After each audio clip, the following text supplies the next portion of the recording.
Shalom saudara dan saudari, selamat mendengarkan Rhapsody Reality TNI Malaysia.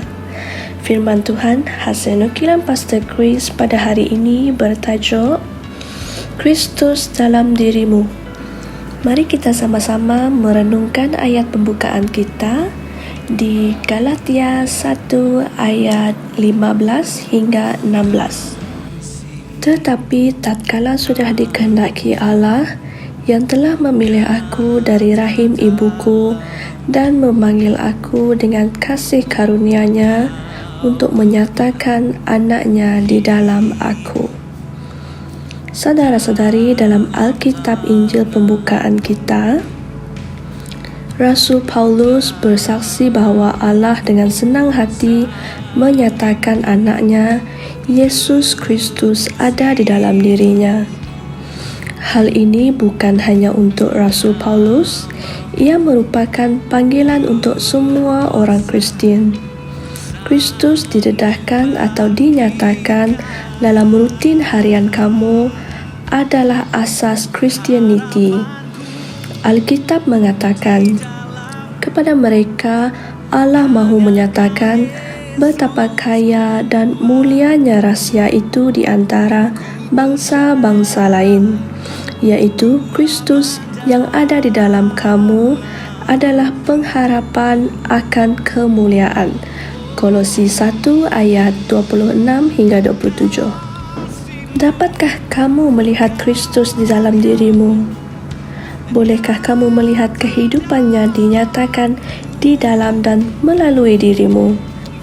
Sekiranya Kristus dinyatakan dalam dirimu, maka tidak akan ada ruang untuk kekalahan atau kelemahan. Tidak akan ada ruang untuk penyakit di dalam tubuhmu. Harapan agar kamu sentiasa menang untuk selama-lamanya adalah Kristus yang ada di dalam dirimu. Kamu mungkin dikatakan telah menghadapi penyakit kronik. Jika kamu merenungkan Kristus yang ada di dalam dirimu, itulah pengakhiran bagi kelemahan itu.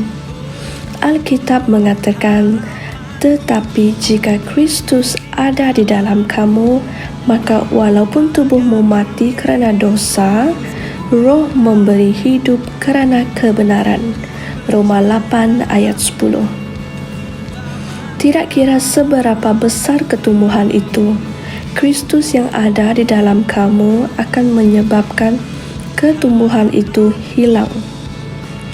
Petrus sedang pergi ke serata tempat untuk mengunjungi saudara-saudaranya.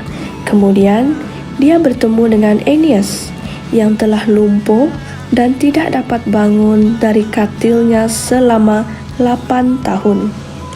Dalam keadaan itu, Aeneas menerima Injil. Apa yang Petrus katakan kepada dia hanyalah, Aeneas, Kristus menyembuhkan engkau. Kisah Para Rasul 9 ayat 34.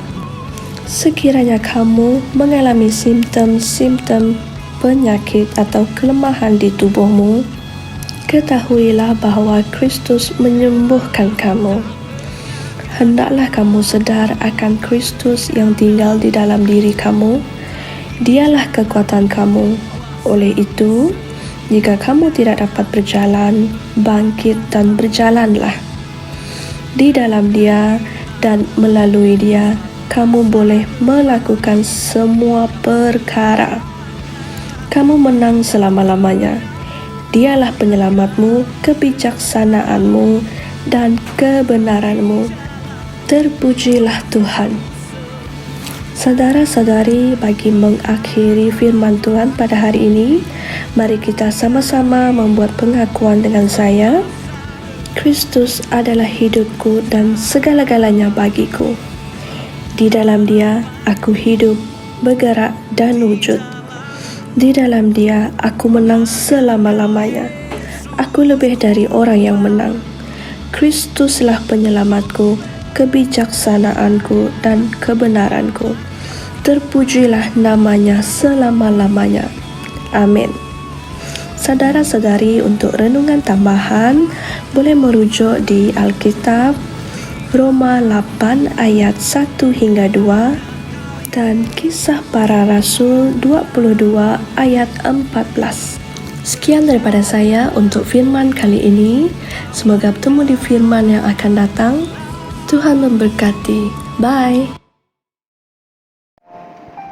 Kami percaya saudara-saudari semua telah diberkati dengan perkongsian firman dari Rhapsody Reality. Bagi sesiapa yang ingin menjadikan Yesus Kristus sebagai Tuhan dalam kehidupanmu, kamu boleh mengucapkan doa ini bersama dengan saya. Ya Tuhan Allah, aku mempercayai Yesus Kristus, Anak Allah yang hidup dengan sepenuh hatiku. Aku percaya Dia telah mati untukku dan Allah telah membangkitkan Dia dari kematian.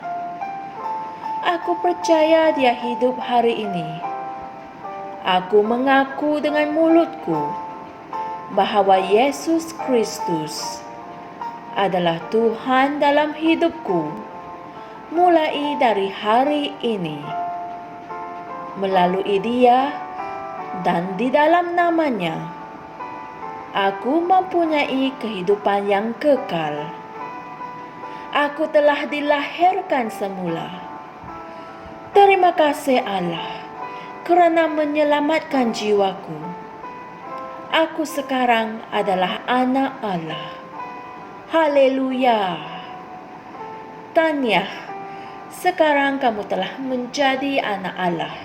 Untuk apa-apa sebarang pertanyaan atau untuk mendapatkan lebih banyak maklumat mengenai bagaimana untuk bertumbuh sebagai seorang Kristian, anda semua boleh hantar mesej di akaun Facebook kami atau email kami di tni.msia@gmail.com.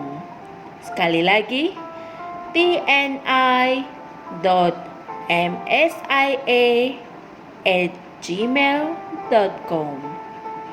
Tuhan berkati Anda semua.